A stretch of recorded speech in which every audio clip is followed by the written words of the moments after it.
know why. That's all I want to know. A lot of unanswered questions for the brother of the 17-year-old. Jolly spent the last month of his 17 years in a hospital bed, clinging to life after police say his schoolmate, Dante Crawford, also 17, stabbed him multiple times in the chest in a third-floor classroom at Renaissance Academy.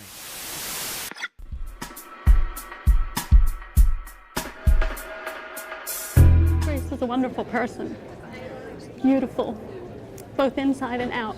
She's very kind, open-hearted, tender-hearted, and funny, just really.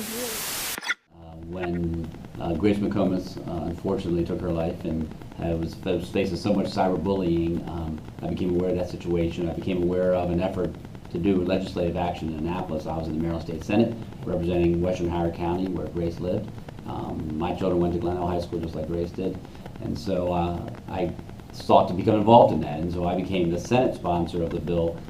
Delegate John Cardin was the House sponsor, and so Delegate Cardin and I worked together along with McComas family, Chris McComas, her mother specifically, and did what we could to shepherd that through the legislature. And we have Grace's Law there to protect and to provide our law enforcement with an opportunity to help protect young people who are faced with cyberbullying.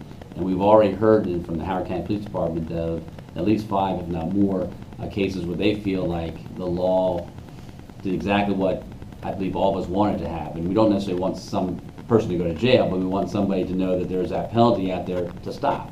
Cyberbullying is more than just your playground razzing. It is hurtful and sharp teasing that can now follow you almost everywhere.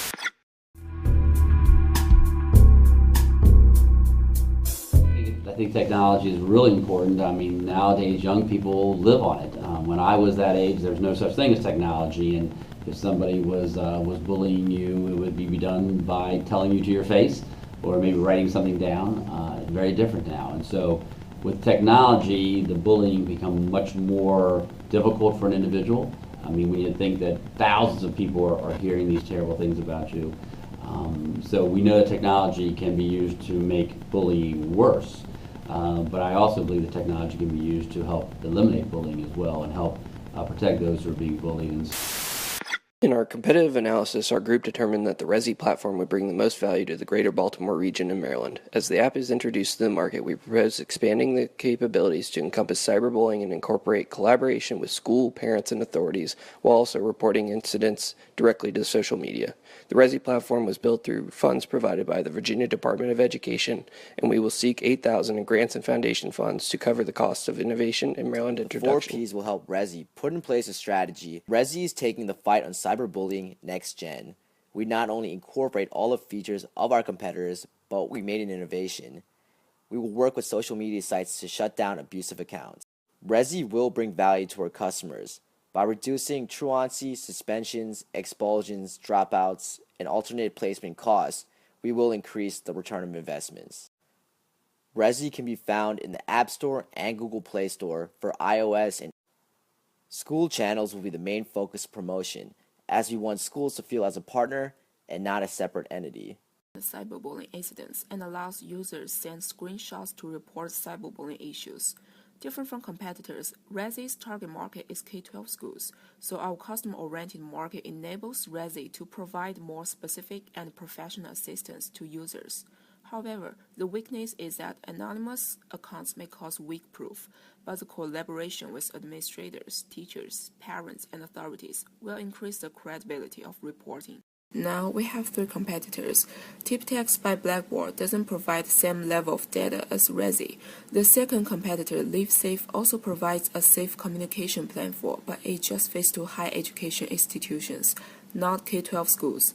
The third, No Bullying application, doesn't provide the reporting features to its customers. We analyzed and researched data from the CDC and National Center for Education Statistics to help determine our market size for our focus area in Maryland. Middle schoolers and high schools have the highest rate of bullying. We determined that the type of school does not make a statistically significant difference in which setting kids get bullied, so market size can include grades 4 to 12 in either public or private schools.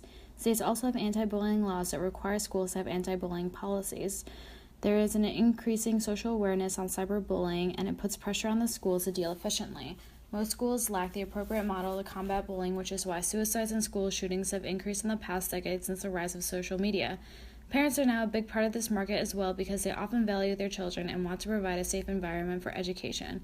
Finally, many celebrities have begun endorsing and creating campaigns to combat bullying. Our product, Rezi, is a mobile application we hope to bring to schools across America.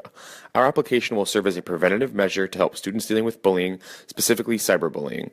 Rezi will give students the ability to submit occurrences of bullying by simply taking a screenshot or a picture of the act and submitting it to the application. This way, it allows the student to remain anonymous and in the comfort of wherever they would like to be when they report the incident. The evidence will then be sent directly to the school administration, who will have the ability to punish the bully accordingly and notify their parents. A compelling reason for institutions to buy our product is that people place an extremely high value on the safety and well-being of their children. Furthermore, the number one priority of our school system is to provide students with a safe environment in which to receive their education. Simply put, this mobile platform will make schools safer places for their student body. A lot of times, the parents aren't really even monitoring their children's social media. The parents who may use, Facebook, right? But they're not going to know that much. And I can tell you right now, my kids use Instagram, Snapchat, but I have no clue. I don't know how to use that stuff. Our group identified Randy Wagstaff as the character whom would most benefit from the Rezi application. Randy is bullied and called a snitch after it is leaked that he provided information to the authorities. But with young people especially, like Rezi's law affects only bullying of young people, they know technology, and they know how to deal with apps, and they know how to deal with phone apps, and so I think we have to be able to use that as a way to reach out to these people, because that's just the way they talk.